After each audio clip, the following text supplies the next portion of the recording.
Je sors d'un rendez-vous et je voulais te parler de la publicité en ligne, pourquoi je n'y crois pas et pourquoi j'ai beaucoup de mal avec la publicité, notamment la publicité Facebook. J'ai une cliente donc qui est venue vers moi récemment et qui m'a dit: «Émilie, est-ce que tu peux m'aider? Je n'ai plus de clients, ma publicité ne marche plus». En fait, ça faisait 5 ans qu'elle travaillait, via la publicité. Tous ses clients venaient exclusivement par la publicité, donc elle avait mis en place un écosystème en ligne qui marchait grâce à la publicité. Donc, en soi, super, pas de problème, pourquoi pas? Si ça apporte des clients, c'est toujours une bonne idée, je suis pas contre la pub. Par contre, ce qui se passe, c'est que de temps en temps, eh bien, il y a des changements qui font que ça marche moins et ben, ça fait quelque temps qu'elle n'a quasiment, plus de clients via la publicité. Donc ça a commencé à décroître lentement et puis, récemment, elle me disait: «Bah, écoute, j'ai quasiment plus de clients via la pub, donc je fais quoi? Est-ce que tu peux m'aider à tout revoir, à tout restructurer?» Alors, là, dans ces cas-là, je suis très ennuyée parce que moi, je n'y crois pas. C'est-à-dire que je l'ai expliqué, hein, comme je le fais avec vous, que je ne crois pas que la publicité puisse soutenir un système d'acquisition stable et sain. C'est-à-dire que si à la base, on part sur de la publicité, ça veut dire que quand il n'y a plus de publicité, quand c'est plus quelque chose qui peut nous apporter des clients, alors qu'est-ce qu'on fait? Donc moi, je n'y crois pas. Je pense qu'il faut, avant de se lancer dans la publicité, créer un écosystème qui, en organique, hein, qui apporte des clients de façon gratuite, naturelle, en organique, avant de se lancer dans la publicité.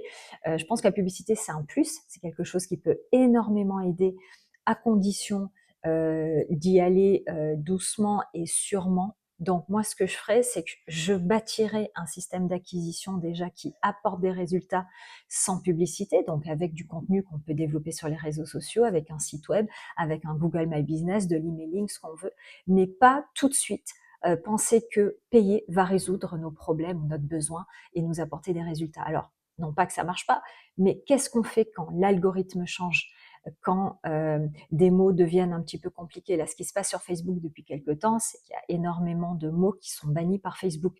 Tout ce qui est 6 chiffres, le million, millionnaire, etc. Enfin, c'est comment dire, des mots qui sont de plus en plus restreints par Facebook. Donc, on ne sait pas comment la plateforme va changer et évoluer. Donc, ne vous basez pas sur la publicité. Ne travaillez pas votre parcours client juste par la publicité. Voilà ce que ça peut créer. Donc, ça me fait mal au cœur quand on vient me voir et qu'on dit, en fait, j'ai tout perdu en l'espace de 1 an et demi, parce que tout a décliné petit à petit. Et en fait, c'est trop dommage. Donc, là, qu'est-ce qu'il faut faire? Il faut repartir de zéro, hein, on n'a pas le choix. Donc, on repart sur un système naturel, un système en organique. On remet tout à plat et c'est bien dommage. Donc ne faites pas la même erreur, ne pensez pas que la publicité va être l'ultime stratégie, hein, pour vous. Il y a plein de stratégies qui peuvent amener à des résultats, des stratégies gratuites. Donc on n'a pas besoin tout de suite d'aller faire de la pub. Cela dit, la pub, c'est très bien, ça peut apporter un plus, évidemment indéniable, ça peut pousser notre business quand il est déjà en place et qu'il montre des résultats. Donc je voulais partager avec toi, avec vous tous, hein, ce petit retour client et du coup, là, on va travailler euh, ben, la remise à plat de son business. Voilà. Donc bon courage à toi, merci de m'avoir écouté. N'hésite pas à me poser tes questions en commentaire.